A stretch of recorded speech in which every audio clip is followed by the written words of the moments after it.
Välkommen allesammen! Holmgang, the single combat in the Viking Age, the Old Norse cage fight used to settle all manner of disputes and offenses and even court cases. There's a lot of lies and bad information spread about this on the internet and especially in TV shows that are supposed to be historically accurate, but this video is going over the actual medieval sources and stories about holmgång to tell us what it was really like.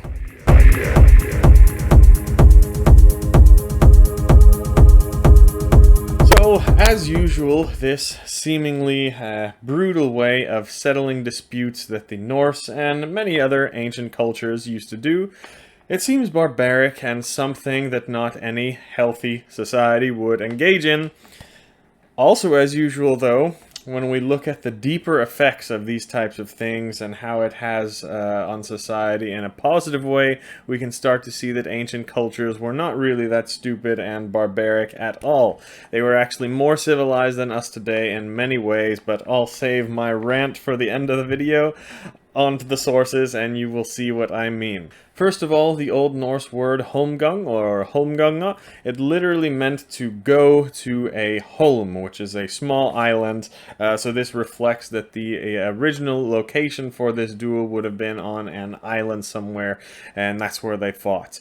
It's not in the shield circle as shown in the TV shows, so we think it may have originated probably in Norway, where there are many small islands that we refer to as holm there. But of course, it was adapted to the other places that it was practiced. We have records of holmgång in England and Iceland especially, so it doesn't have to be on an island. Another thing, holmgång was also sometimes referred to as Einvigi, literally single combat, and it had cognates in other Germanic languages too that you see here, so there's some evidence that it was practiced originally by all the Germanic peoples, even before the Viking Age. But holmgång and Einvigi seem to be a little bit different. As you can see here in Kormáks saga, it implies that holmgång was more of a competition with rules for experienced fighters, whereas Einvigi is more just free and wild, and you will see that in the sources coming up. So first, let's speak about the ring, where they actually fought. In Kormáks saga, it says here that there was supposed to be either a cloak or an ox hide laid out flat, and it would have stakes and poles made from a hazel tree stuck into the ground in each corner. And this apparently was a formation that was called Kjøsnebrot, which we don't know exactly what it means, but it appears to have some relation to sacrifice. What's also mentioned in Kormáks saga, they sacrifice a bull before the fight, and it also mentions that an incantation or little charm, little spell was said. Although the exact words are not recorded, trust me, I look for these things, guys. If there was anything like this, I would have found it by now, but it just doesn't say anything about that. But what it does say is that he bent over and looked in between his legs when he recited the spell, and that was a practice that was believed to give glimpses into the spirit world, and it was used for different magical practices or curses or divination or things like that, not just in the Norse world, but many places in the world. In Egils Saga, it also shows a sacrifice, but the sacrifice of the bull happened after the holmgång, giving the impression that they would have brought the sacrificial animal there, like the bull or whatever was being sacrificed, and then that was supposed to be sacrificed to the gods should you achieve the victory, as a way of saying thank you for granting me the victory, is what is thought about that. Also, one other little spiritual element to holmgång, if you remember the video I did on the god Ullr in the Prose Edda, it says that Ullr was a good god to call upon for success in single combat or holmgång. So definitely spiritual aspects to this fight, but get back to the ring and the location. We're actually looking at a triangular or even a square, like boxing ring type of thing, and it's not very big, guys. I mean, this is just a single cloak or a bull hide. In Egils Saga, it even gives a specific measurement required, and it's supposed to be at least 5 square ells. That's only about 20 square feet or less, guys. That's less than a third the size of a boxing ring. So it's a little bit smaller than a sumo wrestling ring, actually. That is not a lot of space at all, especially considering you would have multiple shields and swords in there with you. So it really is not a big space. Another source actually makes it even smaller, and it said that each man took off his cloak, threw it on the ground flat, and then you would stand on your own cloak while he stands on his cloak right next to you, and then you fight each other, and you're not allowed to step outside of your own cloak that lays on the ground. So the Norse are inside fighters, like Mike Tyson. They fight in close range. Taller opponents that like to move around a lot, they would have probably done very bad in the holmgång, actually. Then in Egils Saga, you were supposed to, before you started fighting, you were supposed to hollow the ring or sanctify the ring. They called it hazeling the ring, because remember the corner posts were made from hazel tree poles, and then you would make the borders of the ring between the posts, either with rocks piled next to each other or stones. You could also dig a hole, and in some sources there is a rope tied up like that. And once you have done that, the ring was ready for combat. Now, as for where the ring was supposed to be, it seems as though each kind of district or village or region in Scandinavia or wherever, it would have had a specific designated area for holmgång that everybody would use if they had to participate in that. And we actually have a couple of these places where we know where they are. One of them is in a little small island in the Oxide River in Iceland. That's according to Ljosvetninga Saga. Another one is called Leidholm, and this is supposed to be near the mouth of the river Mida in Iceland, and that's according to Kormáks Saga. So those are just two sources that we kind of can actually go to and visit today. But if you're in Scandinavia and you see a little island in a river or off the coast or something like that, it's a chance that holmgång was actually practiced there once upon a time. As for the rules, it seems to be different depending on the country and the region that you were in. The Icelandic sources, for example, seem to show that each fighter had his turns. You hit the opponent, you stand there, you hit the other guy, he blocks, then it's his turn to hit you. Kind of like those stupid slapping competitions you see. That happened, it seems that way in the instances of holmgång in Iceland, but in Norway it seems more like a free-for-all, like a free combat. As for the weapons, it was up to the individual which weapons they chose to use most of the time. Egill, for example, had a couple of holmgång fights where he chose 2 swords, and you would get 3 shields usually, and once they were destroyed, you were screwed, you were left without a shield. And Egill had a club and a spear he brought into one of them, but in one of his fights, the sharp weapons had no effect on the berserker he was fighting due to some witchcraft. So Egill ended up tackling him, and he used his teeth to bite his throat out. So yeah, any weapons you want, 3 shields, but in one saga, in the saga of Hrolf Gautrekksson, King Hrolf refused to use a shield. He only used 1 sword because he thought it would be an easy fight, and he said he didn't need anything else to beat the guy. And he ended up winning, and he split the opponent's head in 2 with his sword. But it seems like there was a rule, at least for the weapons, that the sword could be no longer than 1 L, that measurement, which is about 1 meter or less, depending on which country. They each had different measurements of L's back then. We have another one here that records the laws in details. It's a law code called Hednalagen from Sweden in the 1200s, but of course its origins are much older. So basically what you're seeing here, this first part shows how important honor was in this aspect of holmgång. If someone challenged you, your honor, and you would be known as a dishonorable person in society if they challenged you and you refused. And if you did that, of course, you would have a bad reputation, and you would lose a lot of your rights as a citizen. For example, the oaths you took, or any witness you would provide in a legal case, or even opinions or public speaking were no longer acceptable as evidence or anything else. No one would listen to you basically because you had pronounced yourself as a dishonorable person. The second part of the text here says, it was much more dishonorable and cowardly if you made accusations and didn't show up to the fight. Then you were labeled as a nything, basically the most shamed members in all society, and you had basically no rights after that. The last part here that you see, if both parties did show up to fight and there was a winner, that part deals with the payment you had to pay the family if you killed your opponent in a fight. Now, a standard fight that you had with someone, the compensation for murder would be 1 vergeld, depending on the circumstances of the killing.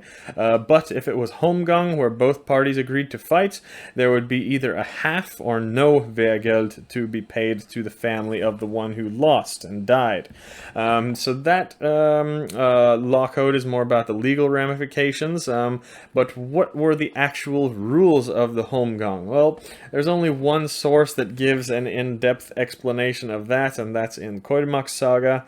I went over most of this when I spoke about the fighting ring just a minute ago. The only thing new here is the one who was challenged to the holmgång was the one who got to strike the first blow. Also, the fight was going to be over if first blood was spilled on the ground or cloak. Also, you could step 1 foot out of bounds, but if you stepped 2 feet out of bounds, that means that you fled.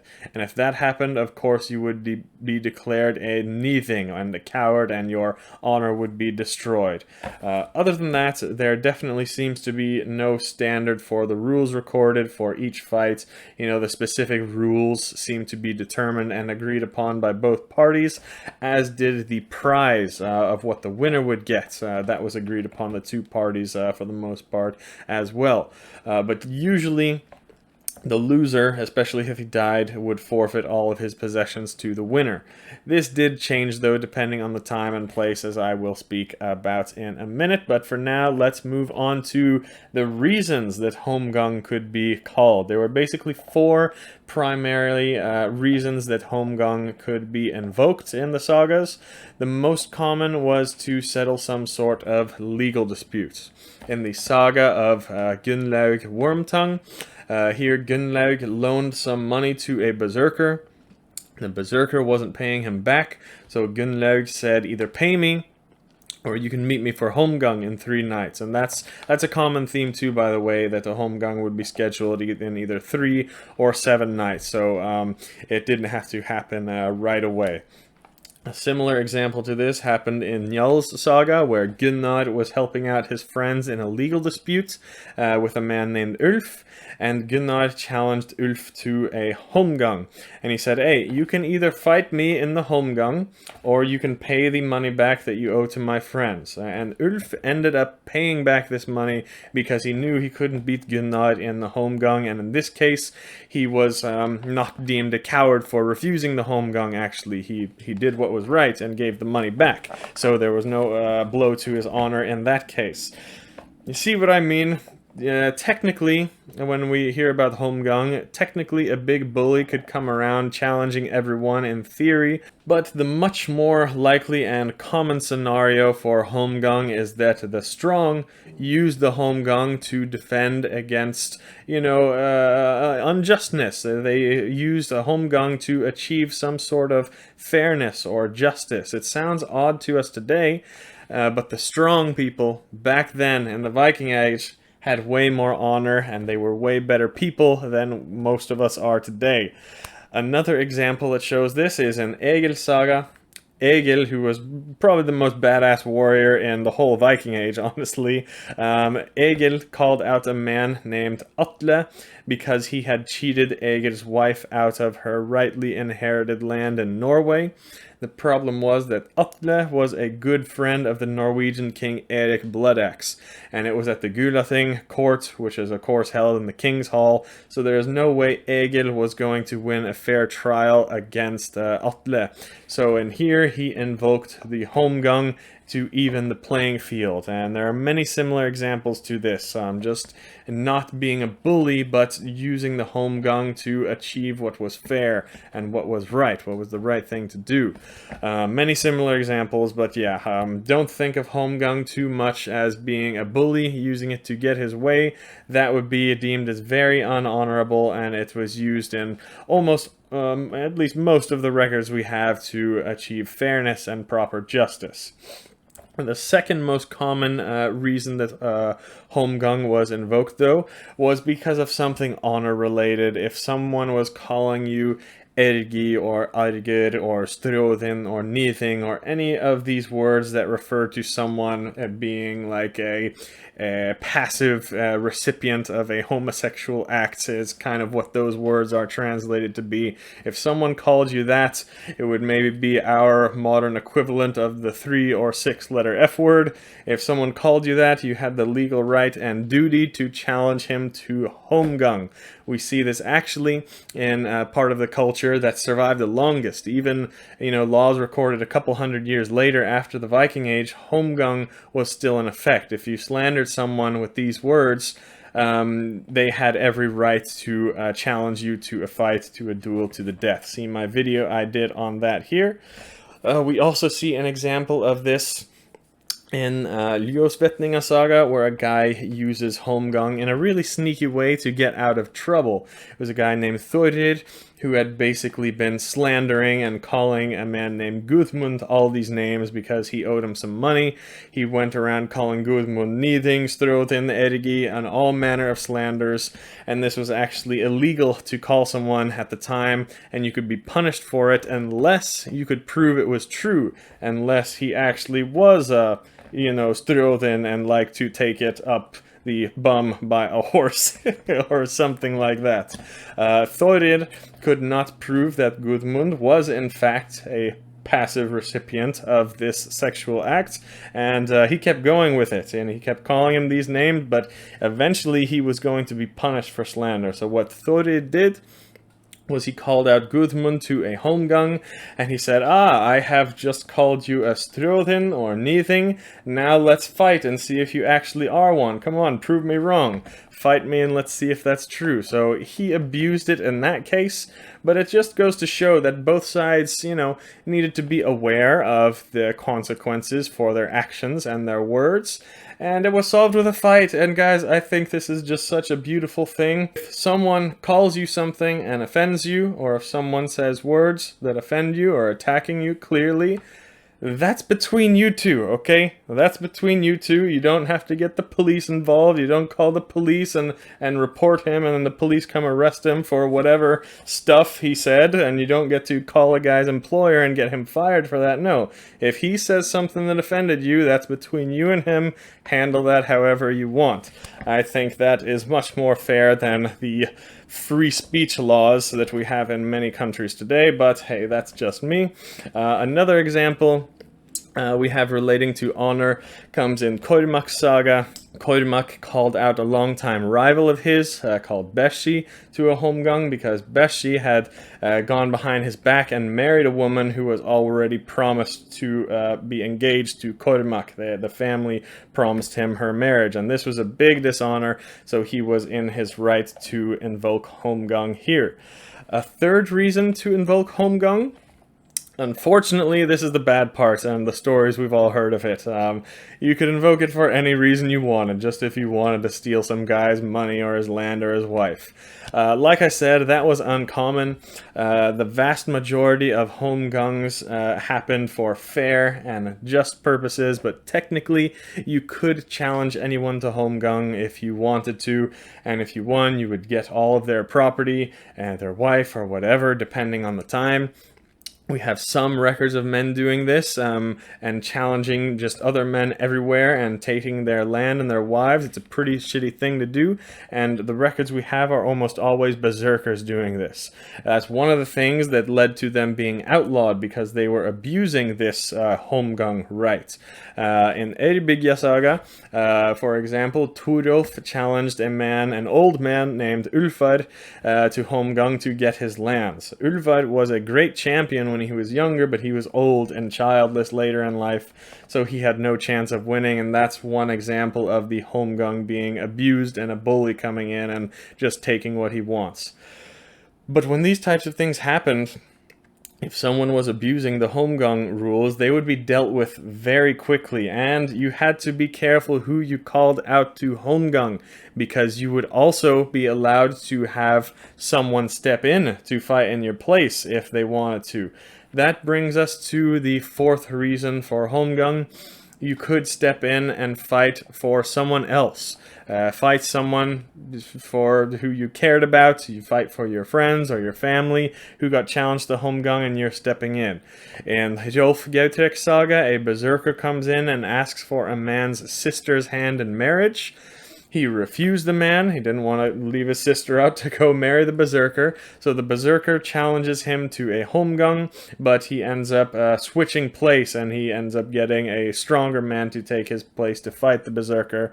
The same thing happens in Egils Saga. A berserker who was a menace. He was terrorizing a family, and he wanted the daughter's hand in marriage, so he called the youngest son of that family out to a holmgång, and he didn't want to fight. He knew he couldn't beat the berserker, but Egill was good friends with this family, and Egill, again, one of the baddest asses of the whole Viking age, he stepped in to fight the berserker, and he destroyed him, and the son actually would not lose any honor because of this, because he could get someone who cared about him to step in and fight in his place. So you had to be careful who you challenged, because you don't know who their friends are and who they could call to fight for them. And I think this is also such a beautiful thing too. It may sound barbaric to us today, but I'm a believer that people are good. Most people are good and honorable people, and the good people will always have a bigger and stronger network of people around them that will help them. Yeah, sure, if you have like anarchy or ancient law or barbaric Viking law, right? Yeah, there are going to be some bad people sometimes who come around and take advantage of it.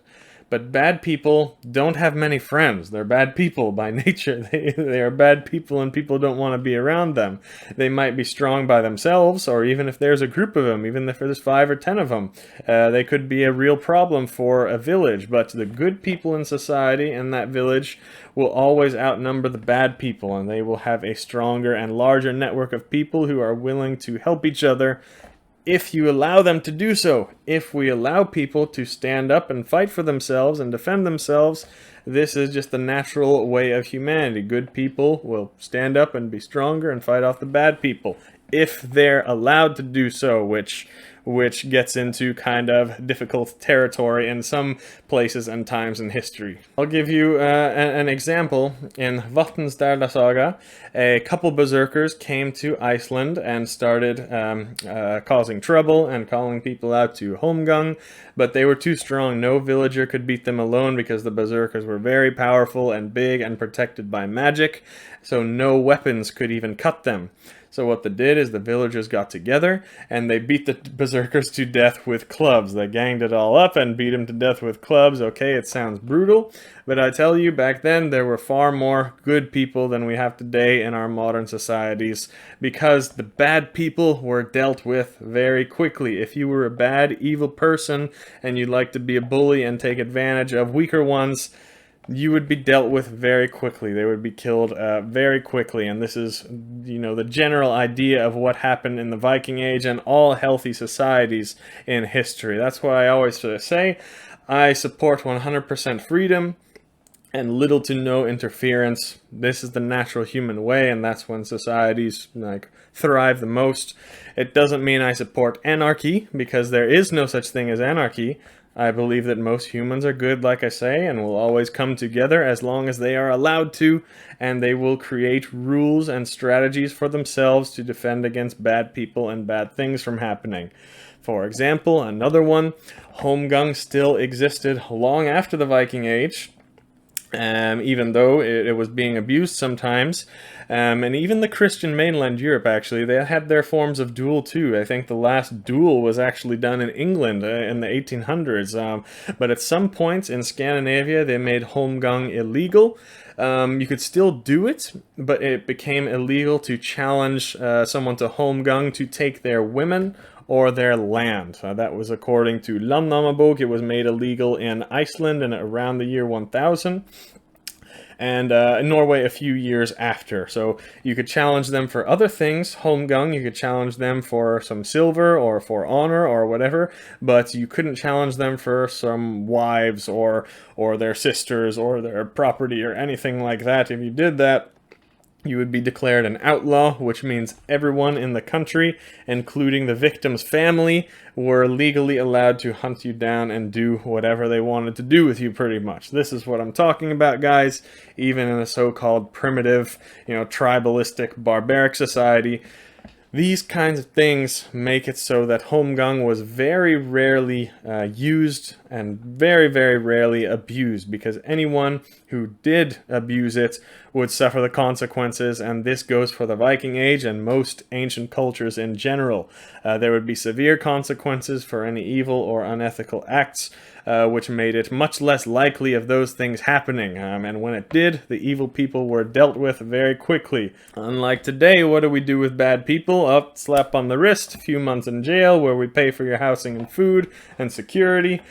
I think people are too quick to judge when they look at these so-called cruel, unfair justice systems of the Viking Age or other times in history. They call it barbaric. I promise you, I've been to many places in the world that we Westerners might consider have a cruel justice system, but I promise you, I feel much safer when I walked around the streets of Dubai or Saudi Arabia or Singapore. I feel safer in those places than I do in Los Angeles or London or even Oslo, Norway, okay? Just something to consider. Also, another very cool thing about the holmgång, it had the ability to kind of remove the issue of social class. So in the Norse legal system, it was quite unfair. Don't be mad at them, as always. Don't be mad at the Vikings for this. All legal systems in the modern world are like this too, in some way. But back then, it was a bit more open and obvious that the one with the higher social class and more support from powerful people, that's the one who had the huge advantage in winning a legal dispute. Like if the king liked you, or if you were high status, someone from the middle class had no chance of winning against you in a legal case. Just like today, the rich people can afford the best lawyers and they have the most influential friends. But the holmgång was a way of evening the playing field if you were middle class and you were getting cheated by the system, as many of those examples I spoke about show. So that's it, guys. That's all I have to say for today. That's why I make these videos. I don't just share this information for entertainment. I share this information for a purpose. History is there to learn from, and too often we look at practices and ways of living from different times in history, and we call them primitive and brutal. But they do have their advantages and, indirect benefits to society, even though we today might not be able to see what that is. But that's why I'm here. I'm not saying I'm right all the time. I'm just offering a different way of looking at things. And I'm achieving the main goal that I want to get across to the mainstream, that I want people to believe our ancestors were not just a bunch of dumb, brutal savages. So that's all I have to say for today. Hope you enjoyed. Vi ses nästa gång.